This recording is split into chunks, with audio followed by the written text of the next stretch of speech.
Olá, uma boa noite a todos, na paz do Senhor. Meu nome é Lucas, sou professor e gostaria de, antes de iniciarmos a nossa palestra, fazer algumas palavras de considerações iniciais. Quero agradecer aos professores Denilson e Oséias, que me permitiram trazer aqui algum conteúdo a fim de que eu possa contribuir com a formação teológica de vocês. Agradeço também à FABAD pelo convite. Espero que essa noite possamos ter uma noite de aprendizado e que esse aprendizado possamos levar para o nosso mundo da pesquisa e para a nossa prática no chão da nossa realidade. Agradeço também aos alunos que nesse momento estão nos assistindo e que você possa compartilhar esse conteúdo e esse vídeo e alertar os vossos colegas a fim de que possam se antenar e estarem aqui conosco para poder partilhar dessa noite. Bem, meu nome é Lucas, como eu disse, eu sou professor, trabalho com ensino fundamental e ensino médio, sou professor de gramática e de literatura, tenho uma especialização em História e Teologia do Protestantismo Brasileiro. Da especialização, eu fiz meu mestrado em Ciências da Religião na Universidade Metodista de São Paulo, inclusive fui colega do professor Denilson. E do mestrado, eu me ausentei um pouco da academia, fui fazer uma outra pós, até conseguir galgar aí um outro estágio da vida acadêmica no doutorado. Atualmente eu faço doutorado no programa de Filologia e Língua Portuguesa da Universidade de São Paulo, a USP, e meu objeto de pesquisa é justamente o discurso religioso em igrejas pentecostais de periferias e sedes. Portanto, a minha fala ou a minha palestra nessa noite vai nessa direção, e eu quero, antes de tudo, pedir a você que você tome nota, depois eu posso disponibilizar os slides para quem quiser ter acesso, inclusive, e nós seguiremos um caminho bastante difícil assim no início, mas depois ele vai sendo elucidado, mas é necessário justamente para a gente poder pensar numa questão mais macro, e espero que os alunos da graduação tenham uma outra visão do que seria a pregação a partir da linguagem, a partir da cultura. Então, a minha fala ela vai nesse caminho. Penso que, de alguma maneira, vocês irão perceber que, quando eu falo de discurso, eu estou me referindo à pregação. Às vezes, a palavra pregação ela também pode ser sermão oral ou sermão escrito, depende do contexto. E para a gente poder seguir, eu acho que é necessário fazer um corte na questão da expressão língua e linguagem. Nesse trabalho, eu não estou focado na questão da língua, enquanto um conjunto de elementos que regram toda uma sistematização da fala e da escrita. Por quê? Porque o meu objeto de pesquisa ele é um objeto que tem diversas manifestações discursivas, né? Embora ele seja de um domínio discursivo, ele seja um sermão, e ele esteja inserido num discurso religioso, ou seja, ele é um discurso religioso, melhor dizendo, eu não estou preocupado com a gramática da língua portuguesa em si, eu estou preocupado com a linguagem. Então, a linguagem é esse universo, né, em que as pessoas estão inseridas, e a partir das relações interpessoais, sociais, as diversas, né, construções de significados a partir da linguagem vão consolidando não só a sociedade como a cultura.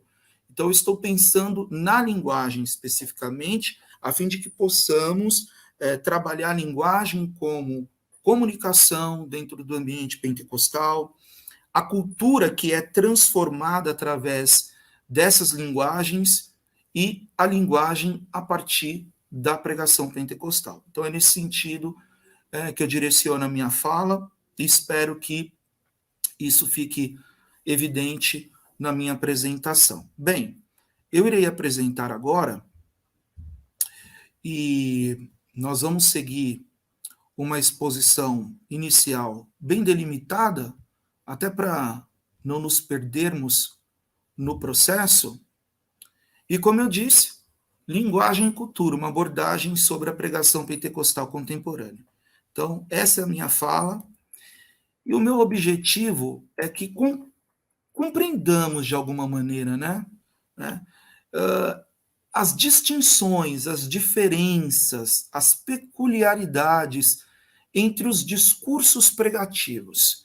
E aqui, para sair desse lado muito técnico, você pode, inclusive, cognominar discursos pregativos como pregação. Poderíamos ler: compreendermos as distinções, as peculiaridades entre os sermões, né, entre as pregações da igreja ou das igrejas de periferia ou periferias, igreja sede ou igreja sedes, localizadas aí nas mais diversas regiões.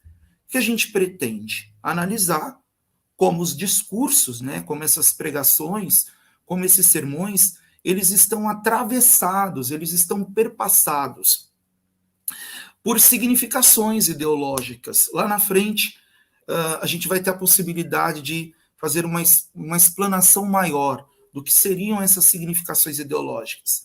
E essas significações ideológicas, obviamente, elas estão atreladas às realidades, né? Ou à realidade contextual de um grupo. Logo de início, fica claro aqui no meu objetivo que a questão é: nós temos um discurso pentecostal, uma pregação, e essa pregação é o nosso corpus, e é a partir dela que nós iremos pensar as diferenças entre o que é colocado no púlpito numa região de sede e o que é colocado no púlpito numa igreja que está na periferia. Quais são as diferenças entre essas igrejas? Há alguma diferença?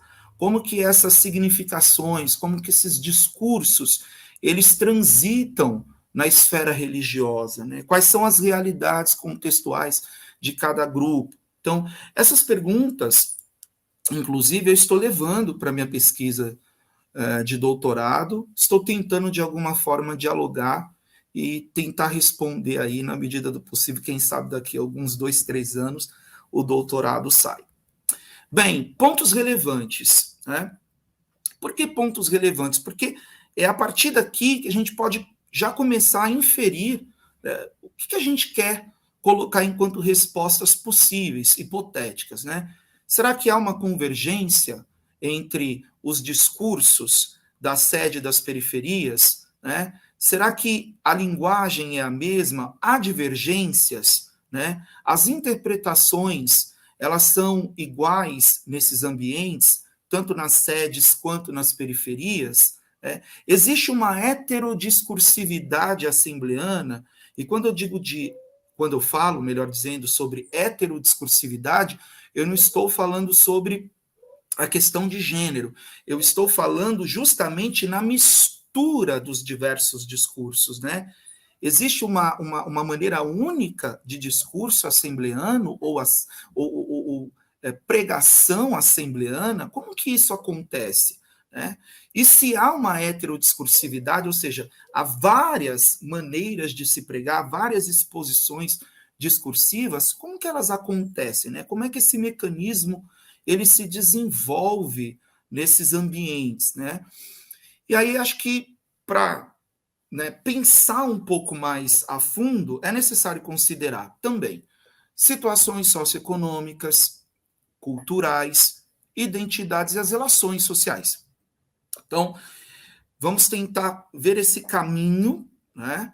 Pensando aí se há, de fato, convergência e divergência, se descolam, não descolam uma da outra, se o mesmo discurso que é pregado aqui ou acolá, ele se sustenta no sentido da linguagem, se as situações socioeconômicas, culturais, identitárias, sociais, né, interrelacionais, elas orientam essas pregações, e o porquê que os discursos, no caso, eles se distinguem um do outro, certo? Então, eu estou sendo bem tranquilo, falando bem devagar, para que a gente possa ter aí uma palestra, nem bem uma palestra, mas uma conversa bastante significativa e sem nenhum tipo de sombra de variação. Bem, aqui eu tenho um quadro bastante complexo, que eu vou tentar mostrar para vocês como é que eu estou pensando isso. Quando a gente fala de esfera, né, a gente está falando de campo praticamente. Então, por exemplo, eu coloquei duas situações aqui ao lado, tanto à esquerda quanto à direita, para se referir à esfera. Então, a esfera política, ela tem lá as suas características, ou seja, o discurso, as leis, o pensamento, toda a filosofia, toda a discussão que passa pelo executivo, pelo legislativo, pelo judiciário, é uma esfera. É uma esfera com demandas específicas, com uma linguagem específica, com uma gramática própria, que estabelece toda uma dinâmica orgânica, viva, né? Ela é viva. Do outro lado, também temos a esfera jornalística que compõe diversos gêneros, né? Quem é acostumado aí com a leitura de jornal sabe que você pode ter um gênero de artigo, você pode ter um artigo de opinião, você pode ter, por exemplo, uma charge, você pode ter uma reportagem, uma manchete, você pode ter um editorial do jornal. Na esfera jornalística, as demandas são grandes e imensas, então existe toda uma linguagem que acontece dentro dessa esfera e que a compõe num mundo distinto das outras esferas, das demais esferas. Quando eu penso na macro, né, eu estou pensando também em esfera. Eu só coloquei macro aqui para a gente poder diferenciar as demais religiões. Então, a esfera religiosa também é um campo gigantesco, em que na sua composição ela tem outras expressões religiosas, portanto, nós poderíamos citar aqui o catolicismo, o islamismo, outras expressões que não estão aqui e que compõem diversas outras matrizes específicas de religiosidade. E eu, inclusive, eu coloquei aqui o protestante para vocês verem o quanto que essas religiões se aglutinam dentro da esfera religiosa, mas elas não ficam estagnadas só aí, né? Então, cada expressão, cada bolinha, né, cada esfera, ela vai produzir outras esferas, né? Então, a esfera religiosa, por exemplo, ela produz microesferas. Então, dentro do judaísmo, nós temos outras propostas. Dentro do islamismo, outras propostas. Dentro do catolicismo, outras propostas. Dentro do protestantismo, nós temos outras propostas. Então, a ideia é: eu tenho uma esfera, dentro dessa esfera desenvolve-se, então, outras esferas que são as microesferas, e essas microesferas elas irão gerar estratos. Então, qual é o caminho que eu estou fazendo aqui? O caminho é justamente de mostrar que nós estamos dentro de uma esfera religiosa que trouxe o protestantismo como uma esfera à parte, e essa esfera protestantismo desenvolve, então, né, com as dinâmicas sociais, uma microesfera que eu estou chamando de pentecostal, ou seja, o proto, o início. O pentecostalismo, ele tem vários segmentos, ele vai se fragmentando. Então, da microesfera, você tem brotos, você tem frutos, e isso vai levando à ressignificação da expressão, o que significa ser pentecostal. Então, aqui na legenda, eu ilustro que cada linha dessa daqui, que está dentro da microesfera, significa um brotinho. Então, do protestantismo, pentecostalismo. Do pentecostalismo, nós temos o neopentecostalismo, nós temos pentecostalismos que se descolam da tradição assembleana tradicional e que agora vão transformar toda uma proposta a partir do que eles pensam, do que eles veem. Então, ela vai se fragmentando e vai formando novas percepções. Então, só para recapitular, eu tenho a esfera, dentro dessa macroesfera, eu tenho essas microesferas, que são praticamente as religiosidades em si, e as suas expressões nas versões variadas, nas versões diversas, que eu estou chamando de brotinhos. Então, no nosso caso aqui, eu estou chamando de broto tanto a sede quanto a periferia. Mas antes de entrar nesse particular, perceba que aqui nós temos um quadro complexo das relações socioculturais. É aqui que as esferas elas estão envolvidas, submetidas e acontecendo. Então eu tenho um quadro em que as relações sociais elas acontecem, a vida, as atividades humanas, as linguagens, a língua, as culturas, as questões voltadas para a ética, moralidade, enfim, uma série de coisas.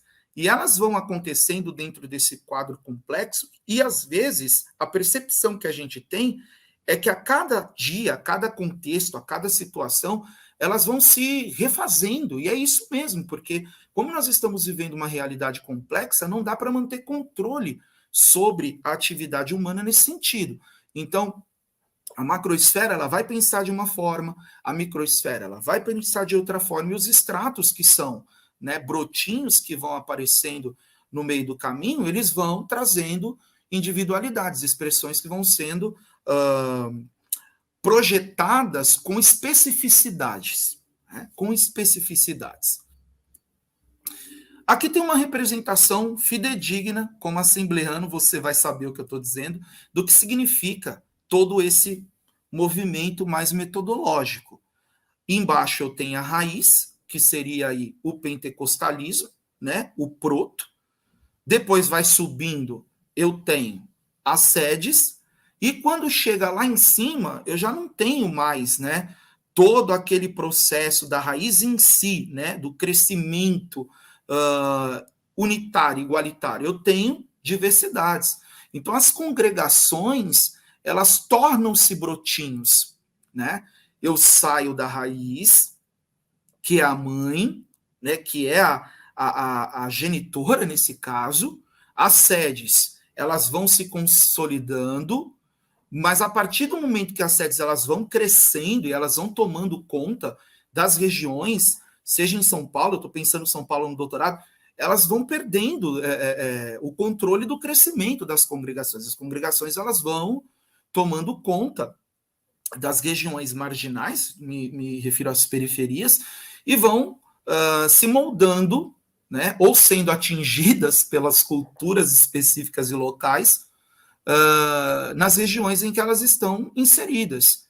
Então, cada brotinho vai ter uma identidade, cada brotinho vai pensar o seu sermão, cada brotinho tem um grupo específico, cada brotinho vai atender a demanda, né, a partir do pastorado, respeitando o seu contexto e a sua realidade.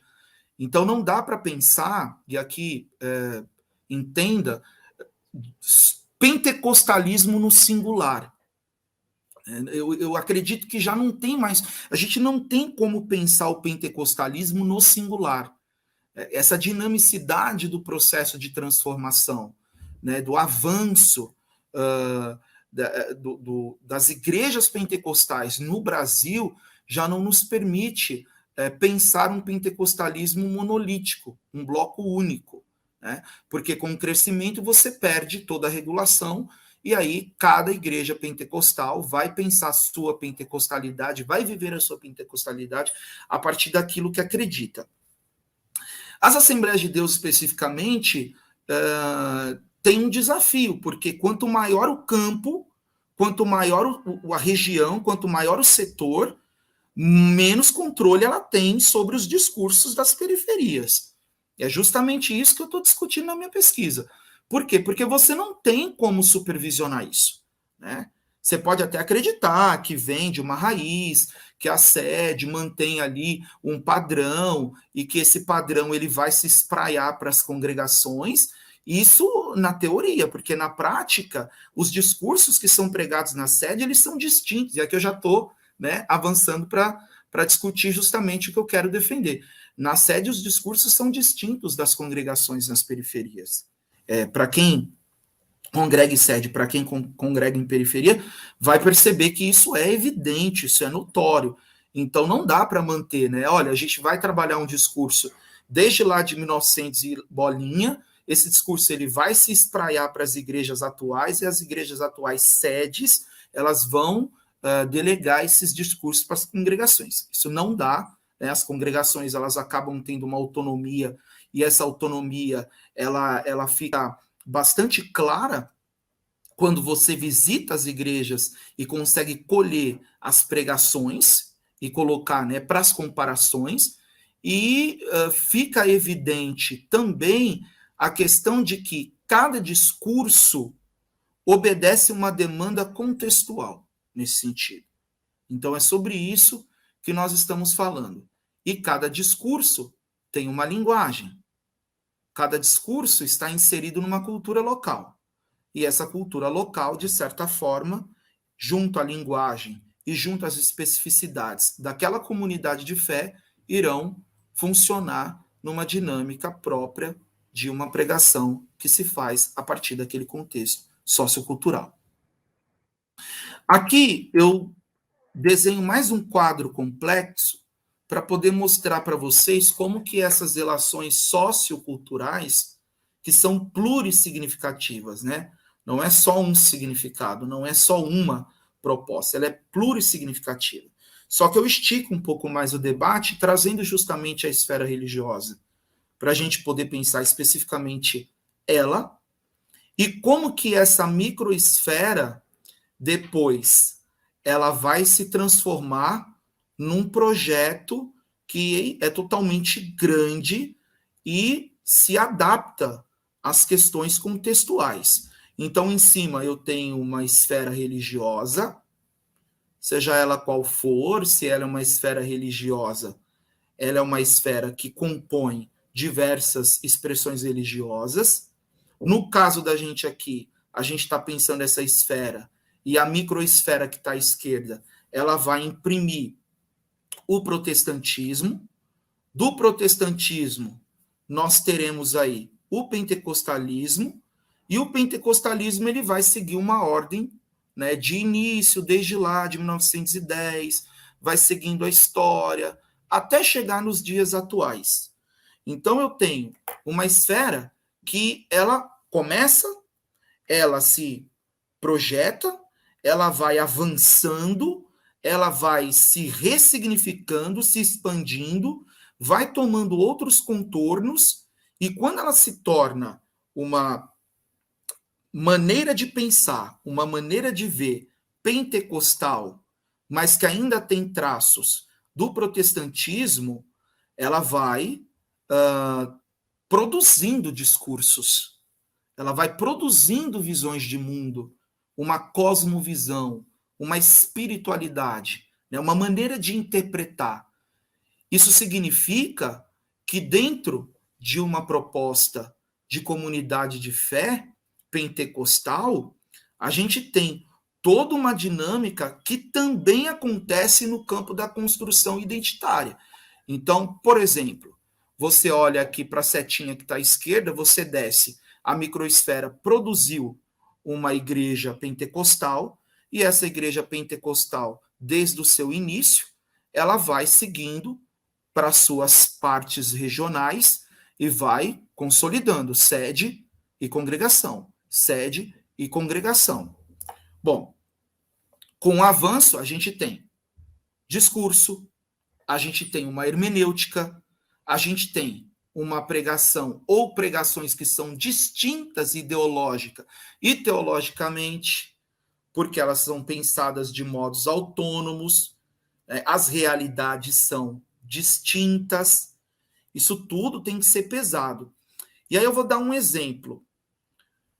Veja, uma igreja sede leva em conta uma série de fatores: o público, socioeconômico, o local, formação, as pessoas que congregam naquele lugar, elas, de certa forma, elas possuem, né, uma leitura de,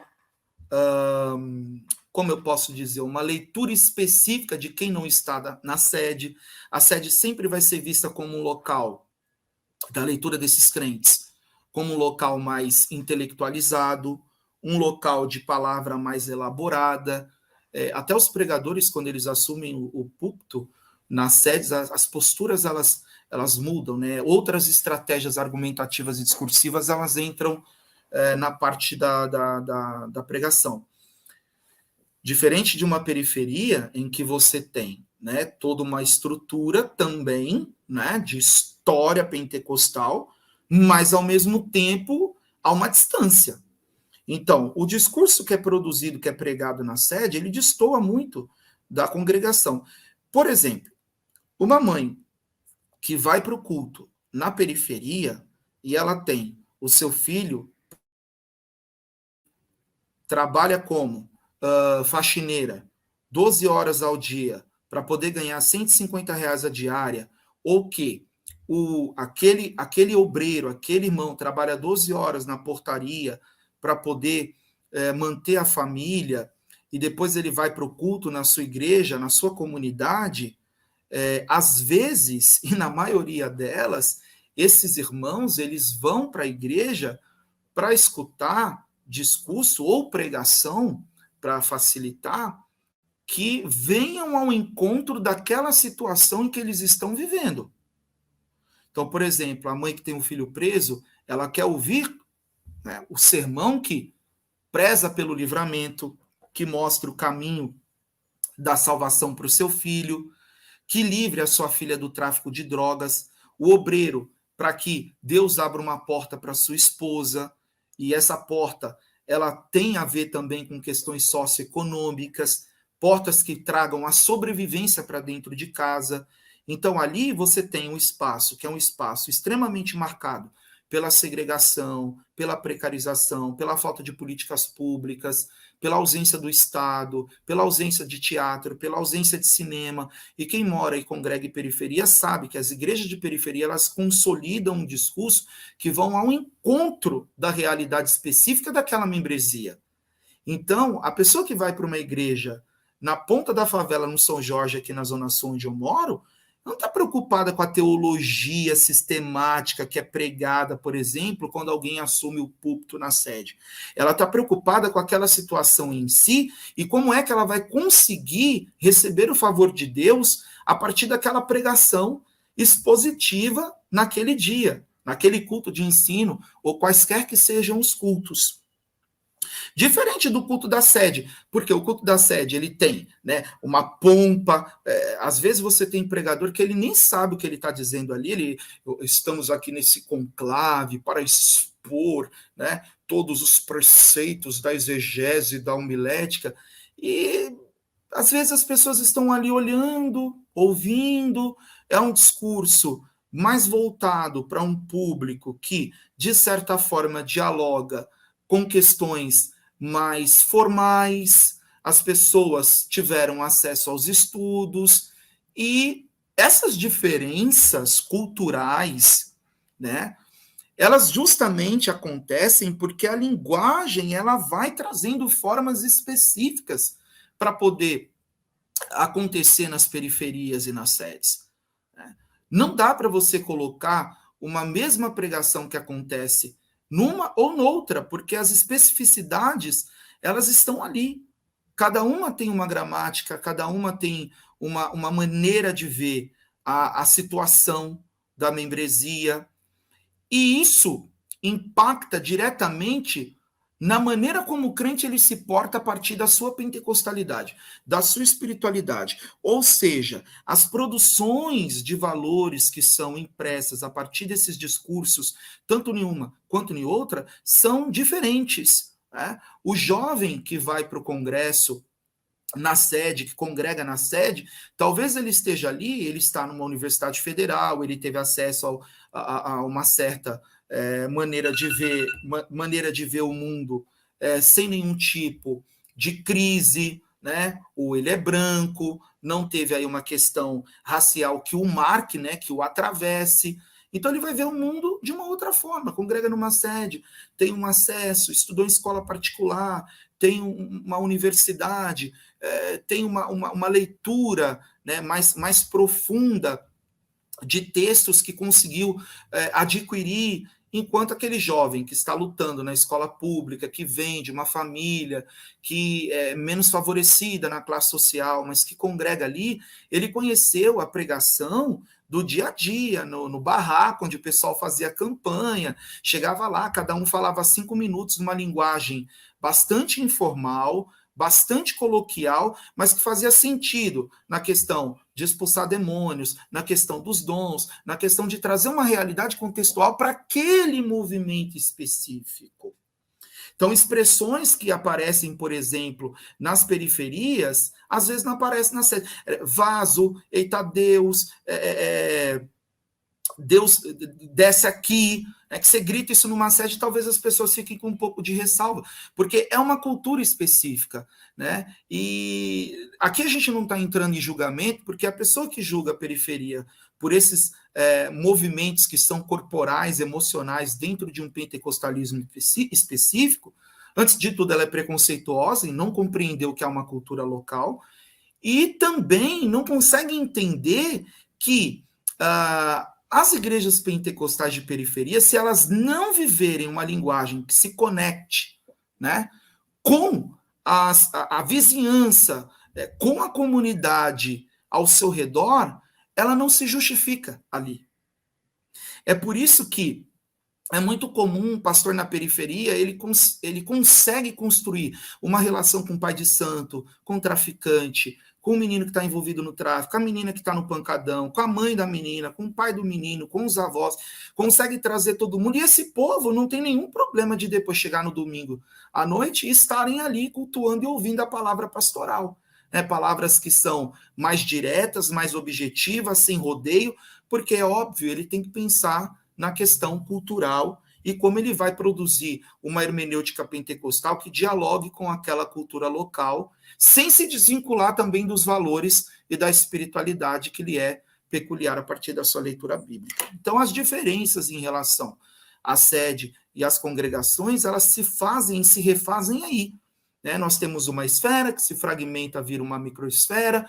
Desse pentecostalismo que sai do protestantismo, nós temos um pentecostalismo inicial, que passa aí por mais de 100 anos por diversas transformações, e hoje praticamente nós somos um grupo majoritariamente grande no sentido de religião evangélica de matriz pentecostal.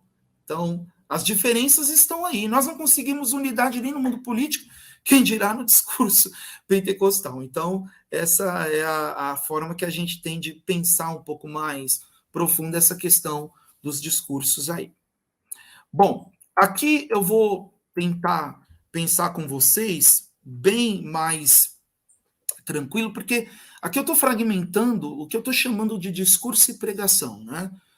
Então, como vocês viram, nós estamos dentro de esferas, nós estamos vivendo as fragmentações dentro das próprias esferas, as esferas elas vão produzindo outras, micros, e toda esfera, ela é marcada, né? Toda esfera. E a esfera, ela é composta de sujeitos, não sujeitos objetos, sujeitos vivos, sujeitos epistêmicos, sujeitos que pensam, sujeitos que atuam, sujeitos que existem. Então, todo sujeito que está inserido numa determinada esfera ou campo, ele está imerso numa esfera discursiva, né?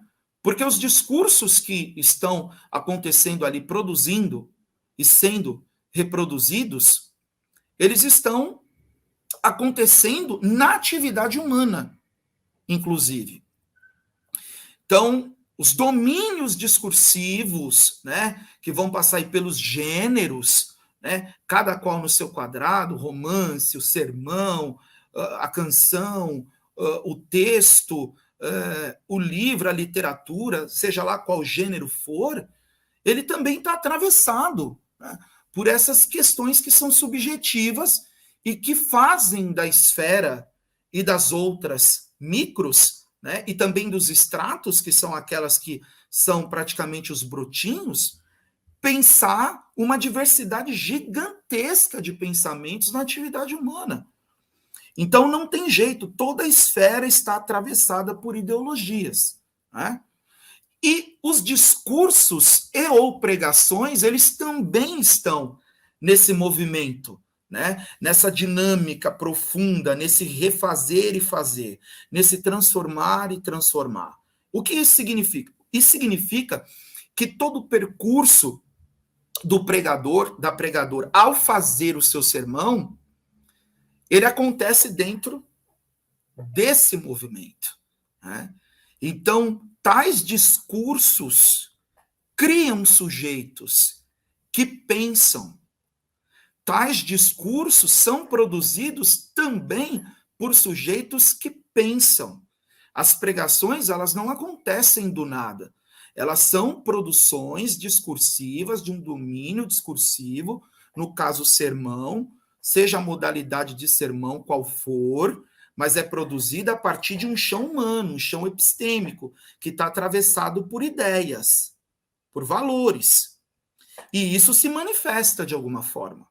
Então, a manifestação desses valores através desses enunciados, desses discursos, dessas pregações, se materializa por signos ideológicos. O que é o signo ideológico? Que é aquilo que eu fiz como apontamento lá na parte inicial da nossa fala, que eu disse. O signo, ele é a materialização da ideologia dos indivíduos, que sai da abstração e vem para o mundo concreto. Então, aquilo que é pensado na produção de um sermão, enquanto ideia, enquanto espiritualidade, enquanto subjetividade, ele vai se materializar na atividade humana enquanto ideologia dos indivíduos. Esses signos podem ser canções, imagens, desenhos, sermões, sermões vocálicos, escritos, uma série de coisas que vão trazendo a concretude daquilo que passa de um psiquismo, passa de algo absolutamente subjetivo e individual e se pavimenta na vida concreta. Portanto, os sermões, as pregações, elas estão atravessadas por essas ideologias, e aqui não entende ideologia, melhor dizendo, como ideologia no sentido político, não é disso que nós estamos falando aqui de ideias e valores. Portanto, as pregações, elas possuem axiomas, elas são axiológicas, elas têm valores nesse sentido, né? Elas manifestam, né, estruturas de pensamentos nesses enunciados, certo? O texto bíblico na qual o pregador ele tem como base, ele também traz esses valores, e eles vão ser materializados quando essa pregação ocorrer, quando essa pregação for verbalizada, pregada oralmente, e esse signo, ao materializar essa ideologia, ele vai imprimir, né, certos valores. Então, um exemplo prático. Eu, enquanto pentecostal, eu me aproximo do texto bíblico com uma visão pentecostal. Eu não me aproximo do texto bíblico enquanto um protestante histórico, um presbiteriano, um batista, enfim. Eu me aproximo para fazer uma hermenêutica pentecostal. Então, eu estou atravessado, né? Eu tenho pressupostos, certo? Porque a microesfera pentecostal produziu uma cosmovisão pentecostal, né? E os estratos, que são os brotinhos que vêm dessa microesfera, idem, né? Então, eu vou para o texto como palavra de Deus, mas com as lentes pneumatológicas nos olhos. Então, o que eu trago do texto para a pregação irá se materializar enquanto valores bíblicos na vida concreta e na atividade humana, nesse sentido. É disso que nós estamos falando. Então, quando um pentecostal ele vai para o púlpito, ele vai com esses pressupostos. Não tem como. Tá? A hermenêutica dele está atravessada, a exegese dele está atravessada, a leitura bíblica dele está atravessada. Não há neutralidade nesse sentido. Aliás, O ser humano que acredita em neutralidade numa leitura nessa perspectiva é muito ingênuo, não tem como ter neutralidade. Né? Eu vou para o texto, eu já vou com o texto com uma intenção, certo? E como que isso vai se materializar nas pregações e nas exposições é uma outra história. Bem, agora refletindo aí sobre os nossos contextos, né? Ou então sobre o contexto. Quando a gente pensa no mundo atual, né, no mundo chamado pentecostalismo, e que eu já disse para vocês que eu tenho dificuldade com esse termo pentecostalismo, eu gosto de me referir a pentecostalismos, não dá para a gente pensar, então, em discursos que são únicos. Então, no mundo que hoje é chamado de pós-moderno e pós-tradicional, é muito comum você passar em algumas igrejas, né, na frente de algumas igrejas pentecostais, dias de cultos, dias de semanas em periferias, e você vê que majoritariamente são pentecostais, porque dificilmente tem alguma igreja histórica nesses lugares, né? E cada uma delas tem uma liturgia diferente. Uma liturgia, uma maneira de pensar. Provavelmente aquela igreja X é dissidente de uma outra. Rompeu com uma igreja pentecostal, que se fragmentou, se tornou um broto, né? E aí vai tomando identidade própria. Mas os discursos que acontecem nesses lugares, ou em praticamente todos os lugares evangélicos pentecostais, eles acontecem nesse contexto pós-tradicional. Né?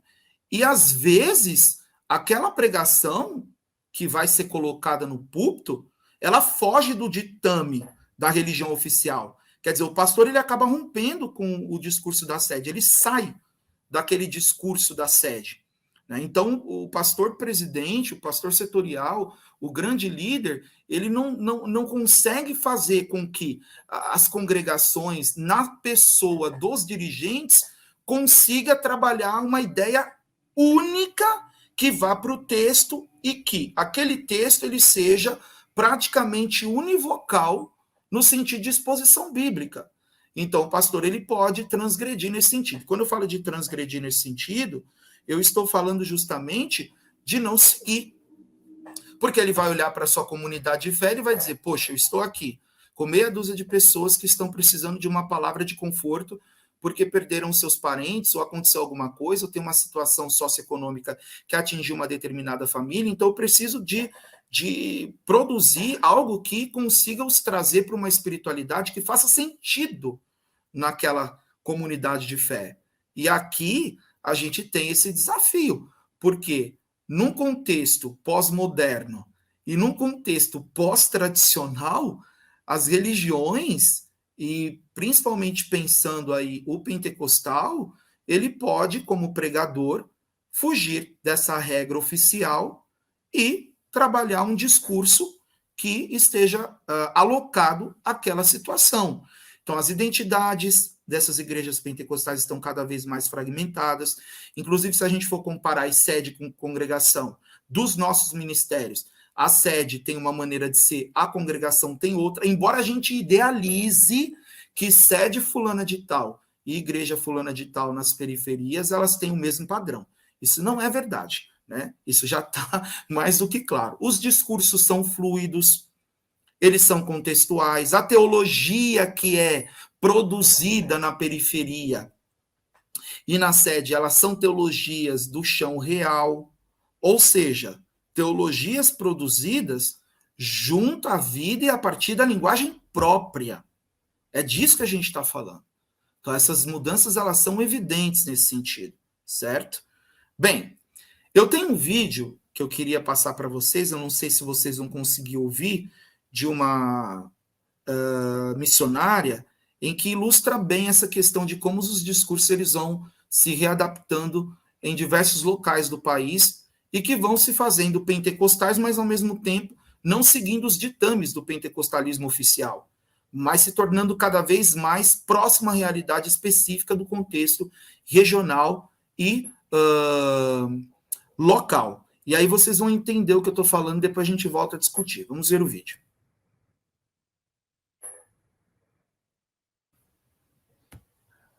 Eu acho muito engraçado. Eu sou interesseira Aqui.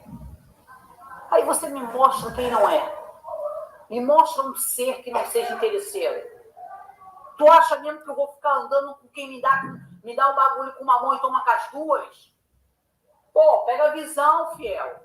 O cara andava do lado do mano. Anjo de luz.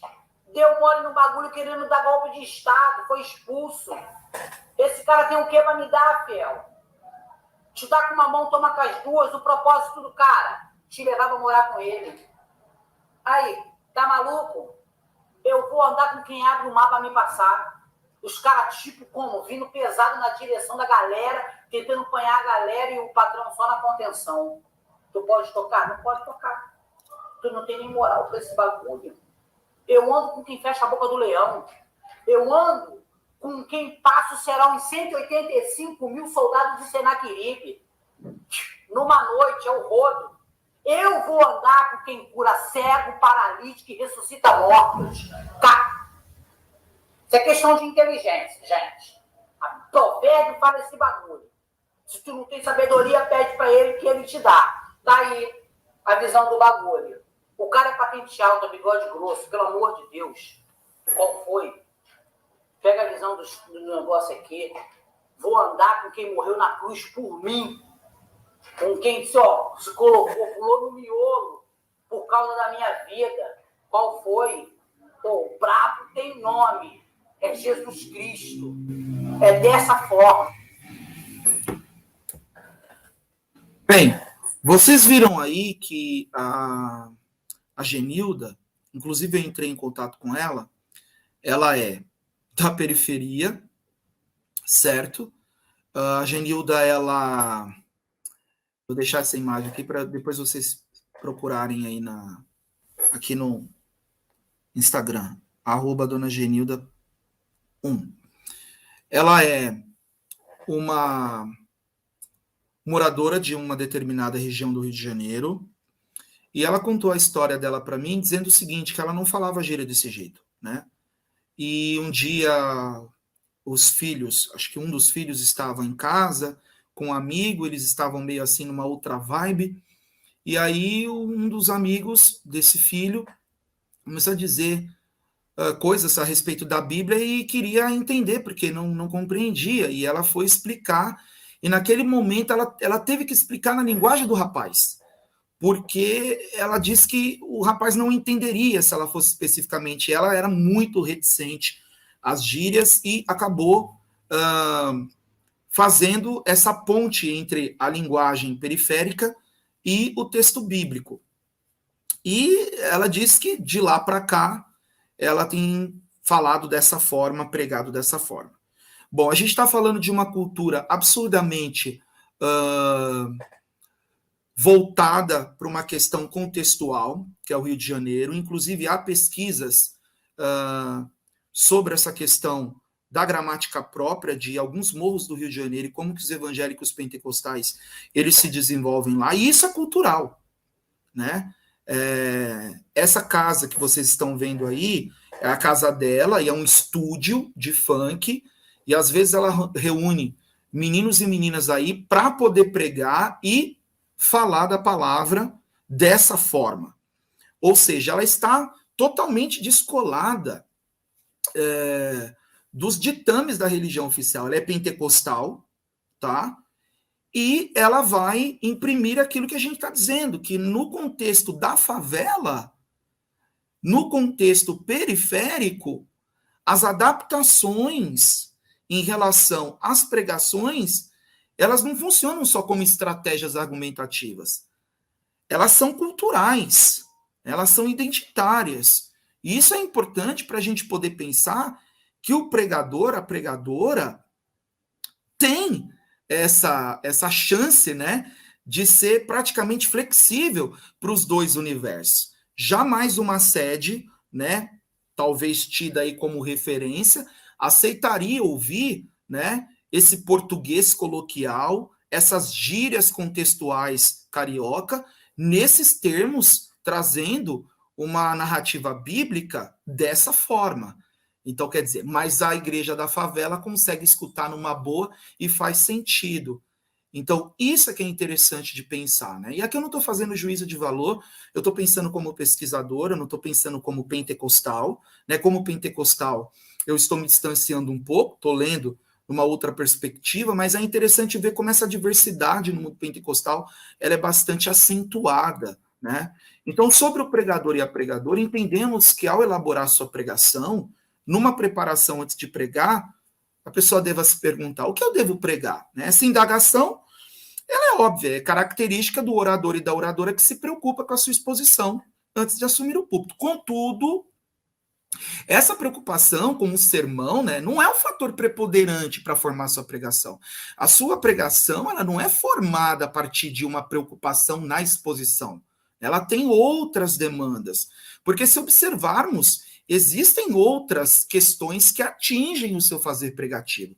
Quando você escreve um sermão, quando você prepara um sermão, você vai levar em conta as questões de classe, a formação, a profissão, o nível cultural, né? A questão de quem é o seu auditório, né? Como que você vai fazer esse discurso acontecer, quais são as estratégias argumentativas que você vai utilizar, o seu início, que é o exórdio, como que você vai engatar as figuras de linguagem dentro daquela pregação. Ou seja, toda essa esquematização, né, todo esse fazer pregativo, que é um fazer de trabalho, está perpassado por pressupostos. Mais uma vez, nós temos as questões ideológicas aqui, né? Como questões valorativas de um sermão. Né? E outra coisa, os discursos, eles têm uma dialética, né? A dialética do discurso, ela funciona justamente nesse movimento entre a ideologia e o próprio discurso, que se atravessam. Ao mesmo tempo que o discurso produz uma ideologia, ele faz uma ideologia. Né? Então, isso tudo vai passando pelo discurso pregado. E aqui eu levanto um autor que eu estou utilizando aí no projeto, que ele toma, né, essa situação de você fazer o discurso dentro dessa realidade concreta, o que ele chama de forças fatores. Então, todas essas forças, né, classes sociais, formações, profissões, a vida social, elas acabam estruturando não só o conteúdo do que você vai dizer, mas a forma como você vai colocar isso. Então, partindo dessa ideia, o grupo, a classe, o campo religioso, inevitavelmente direciona a nossa pregação.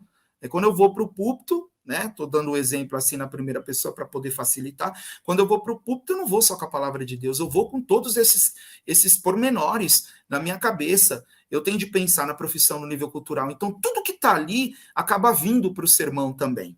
Portanto, antes do pregador poder gozar daquela situação toda que ele chega, eu tenho a palavra de Deus nessa noite, ele não tem só a palavra de Deus. É claro que ele vai expor a palavra de Deus, mas ele também tem a palavra dos homens.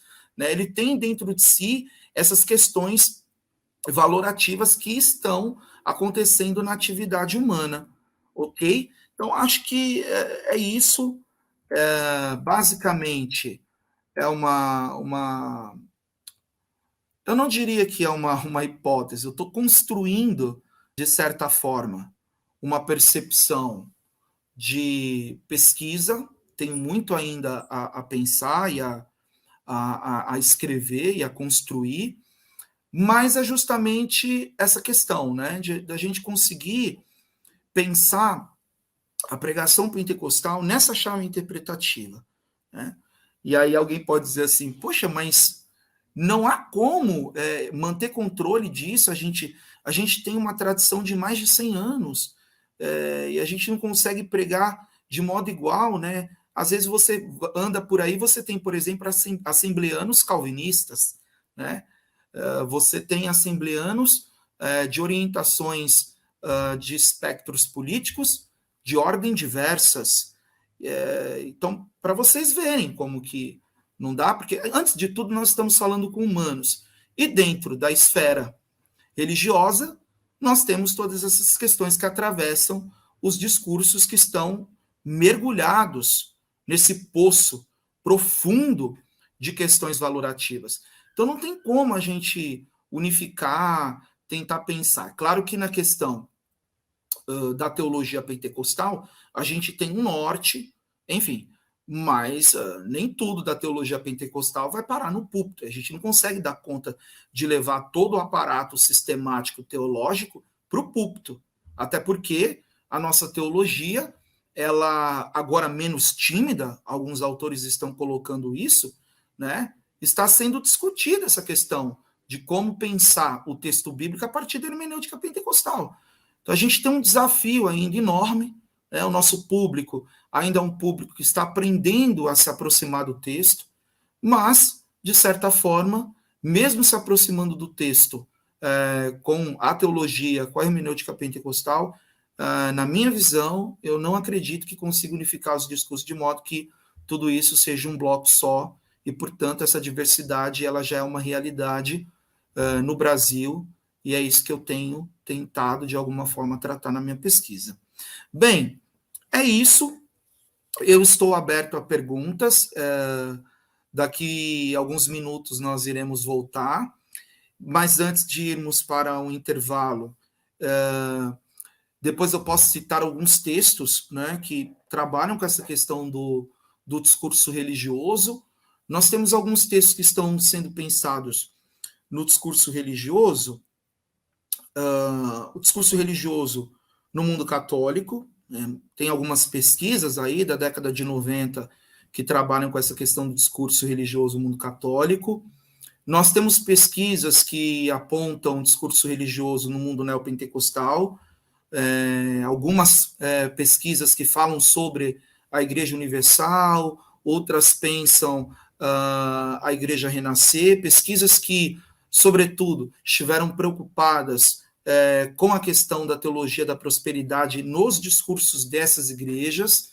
Temos também análises e pesquisas, inclusive teses de doutorados densa, pensando outras expressões religiosas como Testemunha de Jeová, como que o discurso religioso ele adentra nos livrinhos do Sentinela, que são aqueles livros que eles fazem as exposições bíblicas. E agora está começando a aparecer pesquisas voltadas para discurso religioso em ambientes pentecostais. Temos algumas que estão aparecendo já há algum tempo, pensando a Assembleia de Deus dentro e fora do país. E minha pesquisa nesse sentido, ela aí abre um caminho para pensar os discursos religiosos nas periferias e nas sedes. Então eu tenho esse desafio, depois a gente pode trocar figurinha em relação a essas questões. Eu acho que será muito significativo, inclusive não temos tantas pesquisas e, portanto, há esse apelo, essa convocação de que pense os discursos religiosos nessas chaves. E quando a gente fala de discursos religiosos, a gente tem várias linhas de pesquisas e teorias para poder seguir. Análise da conversação, que é um caminho bastante significativo para você pensar como que as conversas elas acontecem dentro da dinâmica das relações sociais. Análise do discurso de linha bakhtiniana, que é essa que eu estou seguindo, que o discurso ele é dialógico, ele tem, né, um segmento de ouvir e você ter uma resposta. Portanto, o discurso ele traz para a gente esse lado responsivo, em que há uma ação do locutor e do interlocutor. Então, como que o público reage àquilo que o pregador ele fala? Eu sigo essa perspectiva. Existe a perspectiva da nova retórica na argumentação. Existem vários caminhos. Então, precisamos aí de pesquisas que pensem o discurso religioso nessas perspectivas. E também numa perspectiva de análise do texto bíblico, né? Posso citar aqui a pesquisa do Francisco Leite, que é um colega, defendeu o doutorado dele na USP, em que ele vai pensar o discurso religioso a partir da análise de texto bíblico do Novo Testamento. Então, tem muita coisa para poder pesquisar, tem muita coisa para poder fazer.